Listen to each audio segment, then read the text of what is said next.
Hello friends, welcome back. ನಾವಿಲ್ಲಿಂದ ಸೀದಾ ಹುಟ್ಟಿದ್ದೆ ತಿರುಪತಿಗೆ. ಅಲ್ಲಿಂದ ಕಾಫಿ ಕೊಡ್ಕೊಂಡು ಬೆಟ್ಟ ಹತ್ತಕ್ಕೆ ಹೋದ್ವಿ.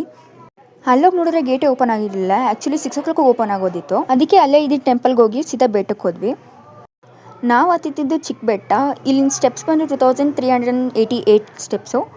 ನಾವು ಅಂದ್ಕೊಂಡು ಹೋಗಿದ್ದಿದ್ದೆ ಬೇರೆ, ಬಟ್ ಅಲ್ಲಾಗಿದ್ದೇ ಬೇರೆ. ನಾವು ಇಲ್ಲಿಂದನೇ ಟಿಕೆಟ್ ಬುಕ್ ಮಾಡ್ಕೊಂಡು ಹೋಗಿದ್ವಿ. ಆದರೆ ದರ್ಶನ ಬಂದು ಒಂದಿನ ಆದಮೇಲೆ ಇತ್ತು. ಅದಕ್ಕೆ ನಾವು ಸರ್ವದರ್ಶನಕ್ಕೆ ಹೋದ್ವಿ. ನಾವು ಅಂದ್ಕೊಂಡಿದ್ದು ಬೇಗ ಮುಗಿಯುತ್ತೆ ಅಂತ, ಆದರೆ ಅಲ್ಲಾಗಿದ್ದು 24 hours. ಒಂದೊಂದು ಹೆಜ್ಜೆಲ್ಲೂ 5 minutes ಸ್ಟಾಪ್ ಆಗಿಬಿಡ್ತಿತ್ತು. 24 hours ಎಲ್ಲ ಕಷ್ಟಪಟ್ಟು ಹೋದ್ರೂ ದೇವ್ರನ್ನ ನೋಡೋಕೆ ಬಿಡೋದೇ 2 ಸೆಕೆಂಡು. ಸ್ವಲ್ಪ ಅವರು ಅರ್ಥ ಮಾಡ್ಕೋಬೇಕು ಅಲ್ವಾ, ಜನ ಹೆಂಗೆ 24 hours ಸ್ಟೇ ಆಗಿರ್ತಾರೆ ಅಂತ. ಮಕ್ಳನ್ನ ಕರ್ಕೊಂಬಂದಿರ್ತಾರೆ, ಅವ್ರಿಗೆಲ್ಲ ಎಷ್ಟು ಪ್ರಾಬ್ಲಮ್ ಆಗ್ಬೋದಲ್ವಾ. ಸರ್ವದರ್ಶನ ಲೇಟಾಗೋಯ್ತು ಅಂತ ಬುಕ್ ಆಗಿ ಟಿಕೆಟ್ನ ಕ್ಯಾನ್ಸಲ್ ಮಾಡ್ಕೊಂಡ್ವಿ. ನಾವು ಹೋಗಿದ್ದು 3 days, ಬಟ್ 2 ದಿನ ದರ್ಶನನೇ ಆಗೋಯ್ತು. ಸೊ ಅದಕ್ಕೆ ಎಲ್ಲರೂ ಮತ್ತೆ ಫ್ರೆಶ್ ಅಪ್ ಆಗಿ ವಾಪಸ್ ಬಂದ್ವಿ.